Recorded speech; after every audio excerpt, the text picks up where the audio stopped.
Saya nak ambil dulu, tajuk kita panjang. Saya nak ambil dulu kronisma. Macam mana nak tentukan? Oh ni Haji, kroni saya. Ini kroni saya. Sebelum kita melanjutkan panjangan. Silakan Tuan Haji. Saya suka cara saudara Fazli bangkitkan topik perbincangan sebab lebih mudah faham. Ya. Kita yang letak tajuknya kronisma. So kita kena bagi faham apa maksud. Soalan bagus lah. Ya, tepat sekali. Seperti biasa. Seringkali bagus. Walaupun seperti biasa, saya cukup takut ayat itu. Seperti biasa, 1 jam kita selesai. 1 jam setengah. Ini tak jadi 2 jam. Wallahualam. Tapi besok cuti. InsyaAllah. Okey, silakan Tuan Haji. Baik. Kronisma ni sebenarnya bermaksud dalam bahasa mudahnya. Iaitu memberi pilihan. Memberi advantage, kepentingan kepada orang yang rapat dengan kita. Kroni. Orang yang rapat dengan kita. Maksudnya orang yang rapat boleh jadi ahli keluarga. Itu kalau ahli keluarga jadi nepotisme pula. Nepotisme dan kronisma. Boleh jadi kawan kita. Boleh jadi orang bawah kita yang pernah kerja dengan kita. So kalau dalam keadaan orang-orang yang dalam kategori rapat ni mendapat lebihan atau dipercayai mendapat kelebihan, maka dia masuk dalam topik atau kategori kronisma.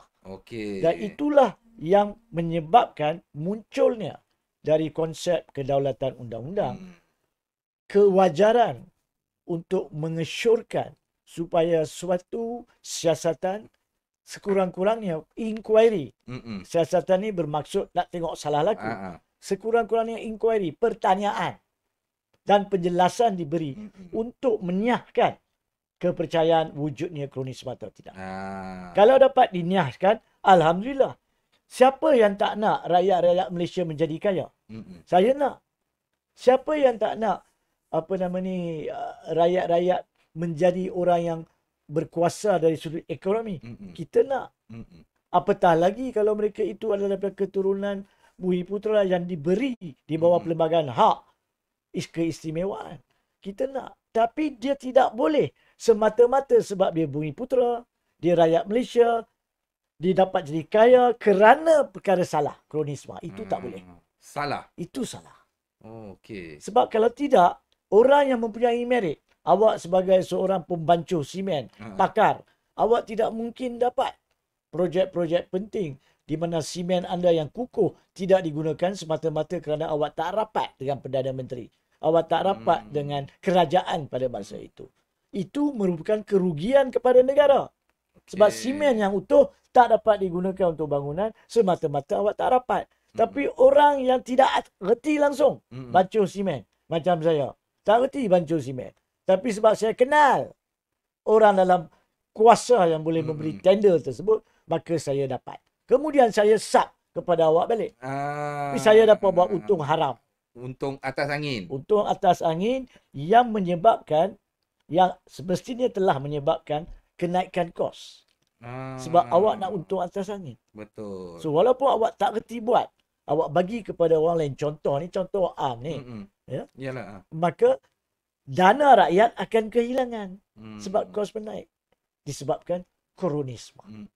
Dan jika pun awak tahu bancuh simen, awak sepatutnya compete, bersaing dengan orang-orang pembancuh simen yang pandai untuk lihat siapa yang lebih sesuai untuk projek bangunan itu, untuk projek tersebut, keselamatan itu dan sebagainya. Bukan semata-mata sebab awak pembancuh simen yang disayangi oleh kerajaan. Itu tak boleh.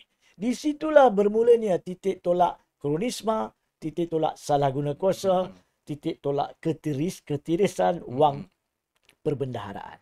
Dan ini adalah wang rakyat. Wang cukai. Ali, akau ataupun arokia sami. Wang cukai itu.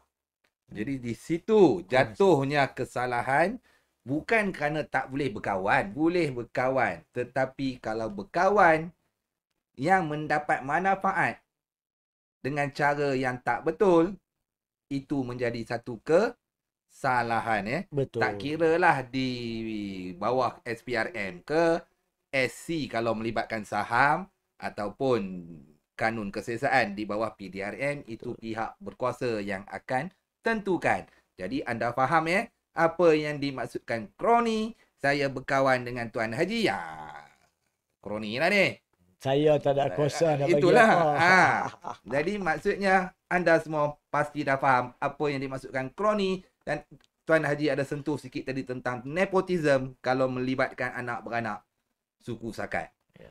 Itu bezanya. Okey Haji, Baik. kita pergi lagi satu sudut.